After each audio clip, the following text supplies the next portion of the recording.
বিশেষ করে মুসলিম ভাইদের বলবো, আপনারা ভোটের নেশায় পড়ে, রাজনৈতিক নেতাদের নেশায় পড়ে আপনারা বিবেককে হারাবেন না। মানুষ খুন করা যে কত বড় অপরাধ, মানুষ হত্যা করা কত যে বড় অপরাধ, মানুষের রক্তপাত করা কত বড় অন্যায়। ইসলামের দৃষ্টিকোণ দিয়ে বিচার করলে যে কোনো মানুষ খুন করা যাবে না। যারা খুন করবে জান্নাতে তারা যেতে পারবে না, জান্নাতে দরজা পরিষ্কার লাগা থাকবে, খুনি কোনোদিন জান্নাতে প্রবেশ করতে পারে না।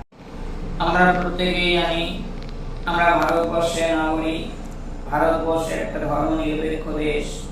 এই দেশে ভোট দেওয়ার মৌলিক অধিকার প্রত্যেক মানুষের রয়েছে, কিন্তু একটা জিনিস ভাবতে হবে যে আল্লাহ সুবহানাহু ওয়া তাআলা তিনি আমাদের সৃষ্টি করেছেন, যেমন মহান স্রষ্টা তিনি আমাদের সৃষ্টি করেছেন, তার হুকুম মোতাবেক প্রতিটি কাজ আমাদের করা দরকার।